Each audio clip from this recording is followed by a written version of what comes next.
Olá, aqui é a Fernanda. Oi, oi, eu sou a Maria Vitória. Oi, eu sou a Karen Cristine. Olá, eu sou a Luísa.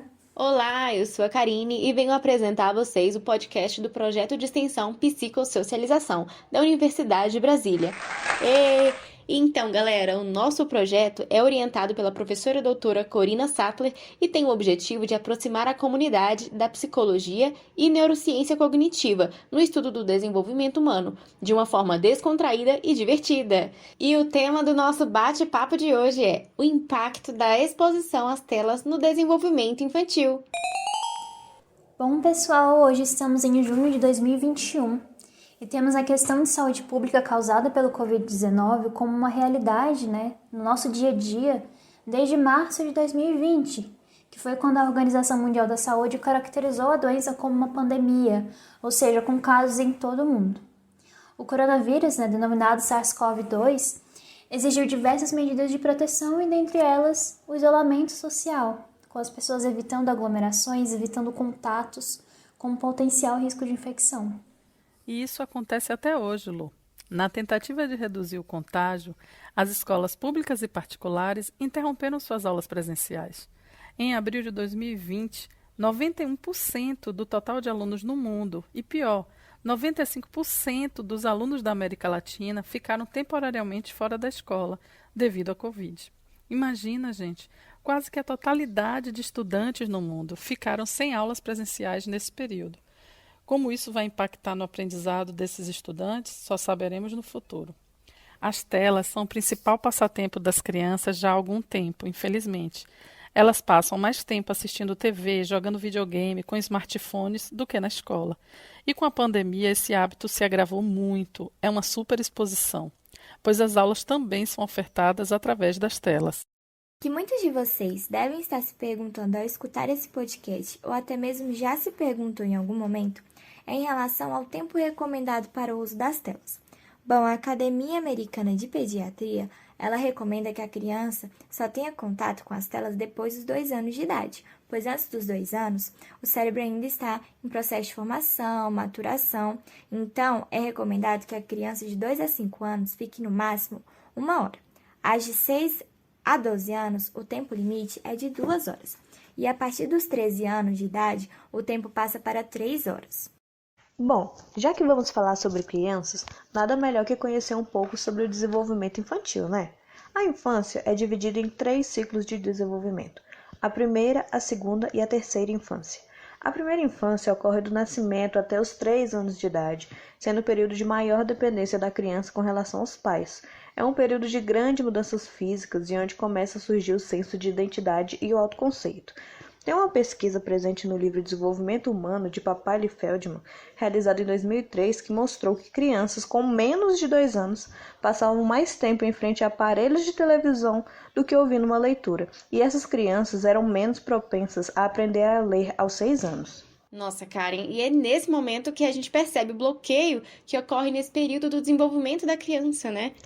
Pois é, e não para por aí. Na segunda infância, a criança desenvolve a habilidade de compreender que os outros possuem crenças, desejos e intenções diferentes da nossa. Uma família que brinca com a criança e conversa com ela tende a estimular tanto isto quanto a empatia, mas com o aumento do uso de telas, a interação entre pais e filhos tendeu a diminuir. Isso prejudica o desenvolvimento da criança nesses e em outros aspectos, já que a família é o núcleo principal de apoio dela. Sim, sem dúvidas, o papel da família é essencial nesse período. De fato. Bom, para encerrar os períodos, vamos à terceira infância, que leva dos 6 aos 11 anos. A criança geralmente já está na escola. Os pais ajudam a desenvolver as habilidades sociais e, nesse período, elas costumam ter seu primeiro aparelho celular. Isso não é indicado pelos psicólogos, sabe? Já que apenas aos 12 anos a criança pode ter este aparelho, sendo as atividades monitoradas pelos pais. As atividades devem ser monitoradas para fim de segurança. Foi visto que crianças que assistem à violência em telas tendem a agir violentamente. Tem que se ficar atento a isso. Além de que crianças que jogam jogos violentos apresentam diminuição no comportamento pró-social, que são comportamentos com a intenção de beneficiar outra pessoa. E como isso é sério, né, Karen? Cada período do desenvolvimento da criança está relacionado diretamente às habilidades motoras que elas vão adquirindo em cada ciclo. Então, se a exposição excessiva de tela toma o tempo em que essa criança deveria estar brincando ou fazendo atividades físicas. Isso implica nas habilidades motoras, na força muscular, na coordenação e na saúde de um modo geral. O sedentarismo, principalmente nesse momento de pandemia que estamos vivendo, só aumenta as chances de obesidade, doenças cardiovasculares, inflamações sistêmicas, enfim. Inclusive, eu vi um estudo da Unifesp que as atividades físicas na rotina das crianças teve um decréscimo exorbitante com a pandemia. Antes do distanciamento, 67,8% das crianças praticavam atividades físicas, pelo menos 2 vezes por semana. Mas nesse primeiro mês de isolamento, esse número caiu para 9,77%. Em contrapartida, o uso de eletrônicos só cresceu ainda mais. É muito sério mesmo, Karine. O uso da tecnologia em excesso afeta até mesmo as habilidades cognitivas. A cognição ela vai envolver a percepção, a atenção, a memória, a linguagem, o raciocínio e a criatividade do indivíduo. Em outras palavras, a cognição é o ato ou processo de adquirir conhecimentos e um procedimento por meio do qual o ser humano interage com seus semelhantes e com o meio em que vive. E o uso excessivo das telas em crianças afeta sua cognição pelo simples fato das estimulações audiovisuais e emocionais estarem em sua atividade máxima durante a visualização de um vídeo, de um desenho. O grande volume de dados recebidos pelo cérebro, em forma de texto, imagens e vídeos, pode fazer com que haja uma sobrecarga cognitiva. Bom, e essa divisão da atenção exigida pela tecnologia estressa ainda mais nossas capacidades cognitivas, diminui nossa capacidade de aprender e enfraquece nossa compreensão. E o pior, Mavi, é que o sono também pode ser afetado, né? Sim, esse é outro aspecto que vai ser afetado. Provavelmente vai ser causado pelo conteúdo estimulante da tela e sua luz azul, que vai suprimir a melatonina e com isso vai afetar o ritmo circadiano e o relógio biológico da criança. Eu não sei, meninas, se já aconteceu isso com vocês, mas toda vez que eu fico muito tempo no celular e vou dormir, eu acabo perdendo o sono.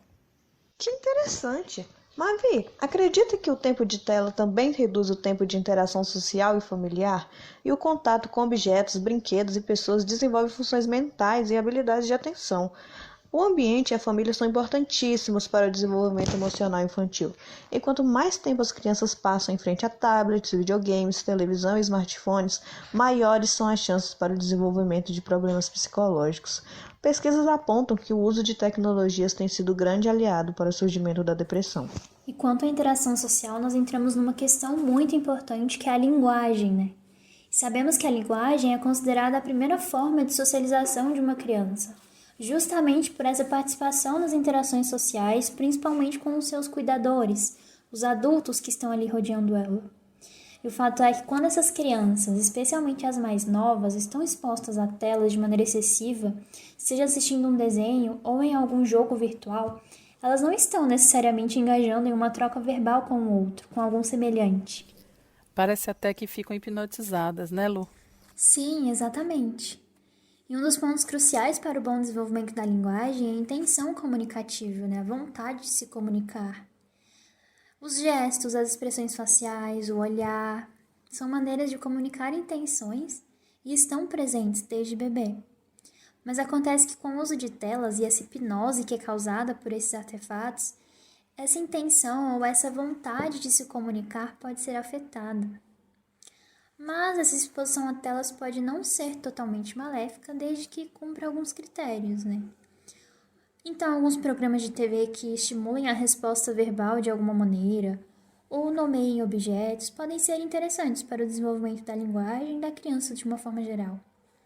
Outro ponto muito importante é a presença e a supervisão de um adulto nesse uso, estimulando a interação, atuando ali como um intermédio mesmo, sabe?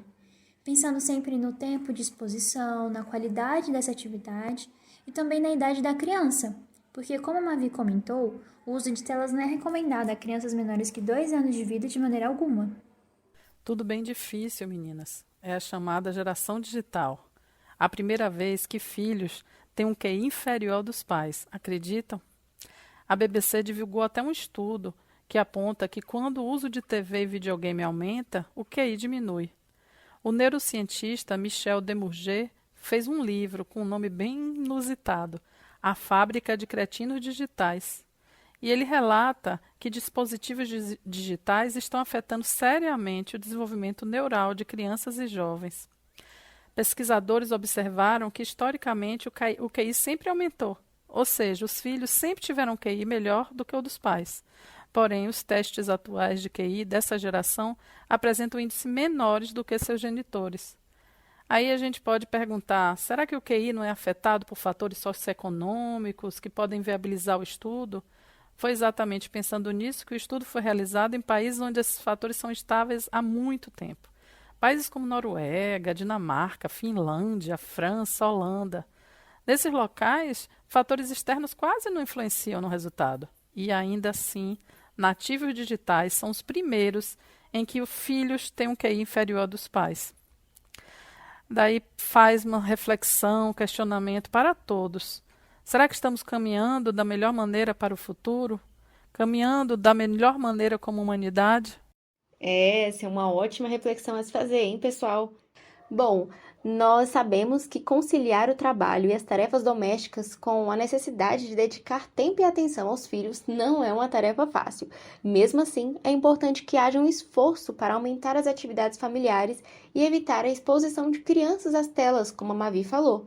É de extrema importância que os pais desencorajem seus filhos a assistir televisão e jogar em celulares e computadores. Pelo contrário, promovam atividades que desenvolvam o cérebro, sabe? Como conversar, cantar, brincar, ler. Então, desliguem a televisão por um momento, façam as refeições juntos, brinquem com as crianças, reúnam jogos de cartas ou tabuleiros, leiam histórias para elas dormirem e permitam que os seus filhos façam parte da sua rotina diária. Espero que vocês tenham gostado do nosso bate-papo. Qualquer sugestão ou crítica, entre em contato pelo nosso e-mail psicossocialização.nb@gmail.com e sigam o nosso Instagram, @psicossocialização.nb. Lembrando que não tem C cedilha e tio, tá bom, galera? Tchau, tchau!